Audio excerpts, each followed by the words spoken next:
Pensamento e Vida, Emmanuel, capítulo 9, Sugestão.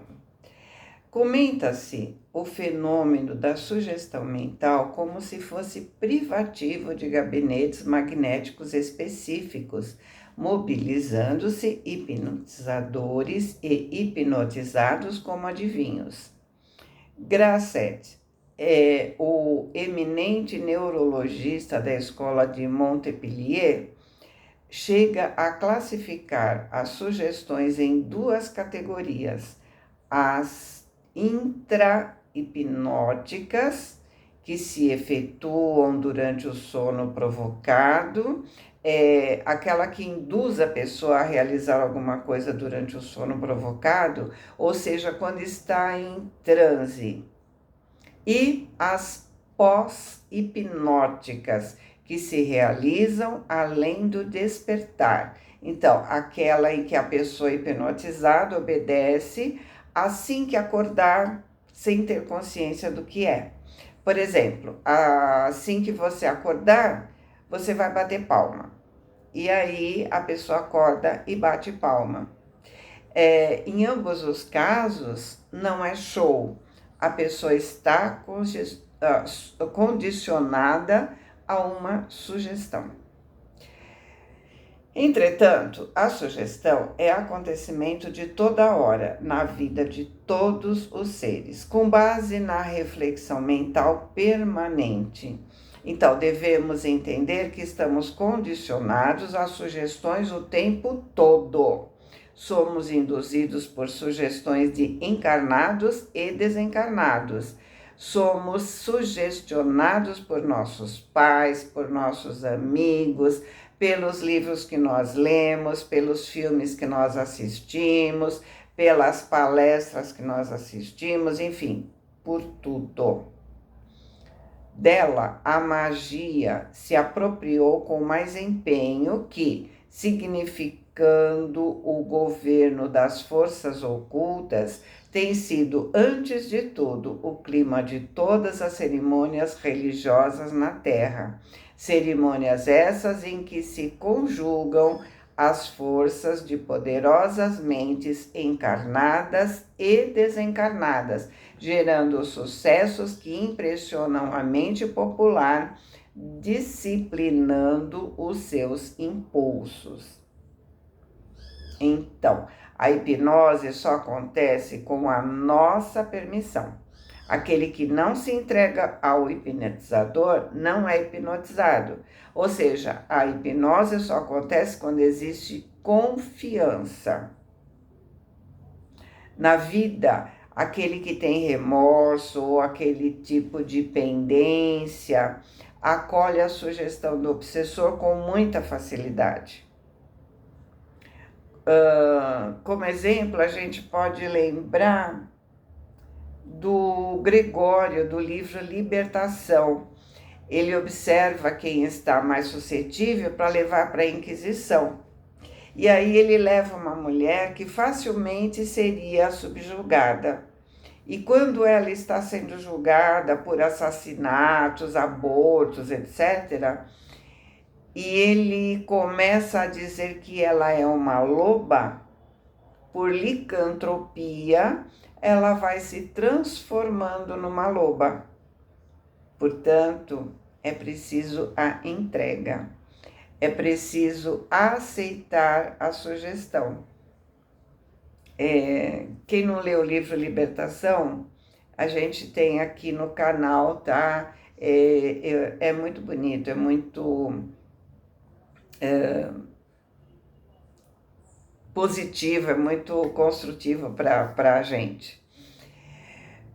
Força mental pura e simples, carregando a ideia como imagem positiva à sugestão, assim como a eletricidade, o explosivo, o vapor e a desintegração atômica, não é boa nem má, dependendo os seus efeitos da aplicação que se confere a eles. É neutro, né? Desculpa. Assim, a temos não apenas no altar da oração e no sim sagrados do serviço religioso, aconselhando a virtude e o progresso ao coração do povo, mas também nos espetáculos deprimentes de ritos bárbaros e na demagogia de arrastamento, vertendo o psiquismo inferior que inspira a licenciosidade e a rebelião. Essa hipnose religiosa era realizada através de rituais, cerimônias, e era muito utilizada porque, através da indução, impunha um respeito pelo sagrado, impunha um respeito por aquela tradição. Então, vamos observar que isso foi importante, porque através do respeito ou do medo, toda uma tradição cultural foi formada. A sociedade foi organizada tendo símbolos sagrados. Hoje podemos não precisar desses símbolos, mas devemos respeitar quem ainda precisa deles em suas orações, por exemplo, né? Quem precisa acender uma vela para emitir pensamentos de luz, quem precisa de uma imagem de algum santo para sentir que ela será ouvida, né, em suas preces. Alguns rituais de matança de animais ou humanos foram cruéis, desumanos, né? Mas de alguma forma foram induzindo a mente popular a se disciplinar, respeitar. Portanto, foram importantes, porque essas induções evoluíram para o transcendental, evoluindo para o que nós fazemos hoje, né? Apesar de que hoje ainda vemos líderes religiosos com toda uma retórica para sugestionar o comércio religioso, vemos políticos conduzindo massas através de seus discursos veementes que levam ao convencimento sem questionamento, ou seja, mentes encarnadas influenciando mentes encarnadas. E claro, né, que os desencarnados afins acabam colaborando, acabam participando. Afins, né? Nossas emoções, pensamentos e atos são elementos dinâmicos de indução. Todos exteriorizamos a energia mental, configurando as formas sutis com que influenciamos o próximo, e todos somos afetados por essas mesmas formas, nascidas nos cérebros alheios. Cada atitude de nossa existência polariza forças naqueles que se afinam com o nosso modo de ser, levando-os à imitação consciente ou inconsciente. Ou seja, pela afinidade, a gente acaba assimilando, imitando ou reproduzindo inconscientemente porque está internalizado em nós. Enquanto o marketing tem toda, o marketing, né, as propagandas, eles têm toda uma técnica de indução, o espírita tem que tomar muito cuidado para não ser um influencer.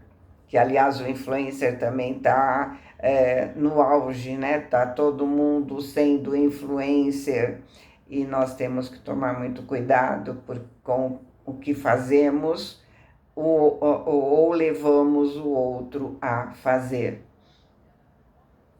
É que o princípio de repercussão comanda a nossa atividade em todos os passos da vida. A escola é um lar de iniciação para as almas que começam os trabalhos do burilamento intelectual, constituindo simultaneamente um centro de reflexos condicionados para milhões de espíritos que reencarnam para readquirir pelo alfabeto o trabalho das próprias conquistas na esfera da inteligência. Com o auxílio dos múltiplos instrutores que nos guiam, da cátedra e da tribuna, pelo livro e pela imprensa, retomamos no mundo a nossa realidade psíquica, determinada pela soma de nossas aquisições emocionais e culturais no passado, com a possibilidade de mais ampla educação da vontade para o devido ajustamento à vida superior. Então, a escola é um local em que o fenômeno de sugestão aparece o tempo todo para ajudar os espíritos que estão encarnando, as crianças, a se apropriarem de suas conquistas intelectuais ao longo das encarnações, por intermédio da instrução, por intermédio da socialização, por intermédio dos exercícios físicos, das brincadeiras, do lúdico. E isso acontece mesmo com toda a deficiência da pedagogia que nós estamos presenciando, porque a escola está ajudando a resgatar as conquistas que nós trazemos conosco e a estimular a nos desenvolver. Quando eu reclamo que aqueles exercícios matemáticos que eu precisei fazer na escola e que até hoje eu não vi utilidade alguma na minha vida, é porque eu não tenho consciência do quanto eles foram importantes para desenvolver o meu raciocínio. Dependendo do que eu faço, claro que eu não vou precisar fazer aqueles cálculos, claro que no dia a dia eu vou utilizar calculadoras, mas meu raciocínio foi desenvolvido. E esse era o objetivo, raciocinar. Esse raciocínio é progresso intelectual. E concorde você ou não, a matemática está presente em tudo. Então, esse raciocínio desenvolvido é progresso intelectual que leva ao discernimento, às reflexões na vida como um todo. E Emmanuel diz, destes modos, hoje somos herdeiros positivos dos reflexos de nossas experiências de ontem, com recursos de alterar a sua direção para a verdadeira felicidade. Ou seja, pelo hábito de ir à escola, pela disciplina, pela rotina, cumprir horários, etc., a criança vivencia, ela sai do egocentrismo e aprende a conviver, ela entende até onde ela pode ir, Não é mais tudo é meu, é para mim, eu sou o centro do universo, eu sou o centro da minha casa, eu sou o centro daquela minha sociedadezinha, não. Ela vê que o outro também é e o outro também é, e aí ela aprende as leis de convivência. Auxiliando a outrem, sugerimos o auxílio em nosso favor, suportando com humildade as adversidades da senda regenerativa. Instilamos paciência e solidariedade para conosco em todos aqueles que nos rodeiam. Ajudando, nos ajudamos. Então, quando ajudamos, nos sentimos bem. E não é só quando eu estou bem que eu vou ajudar. Porque se eu esperar eu estar bem para poder ajudar o outro, eu nunca vou ajudar. Eu vou passar a minha encarnação inteira sem fazer nada pelo outro, mesmo eu estando com problemas, quando eu ajudo, eu acabo entendendo que o problema do outro é muito maior que o meu. A misericórdia e a compaixão geram crescimento.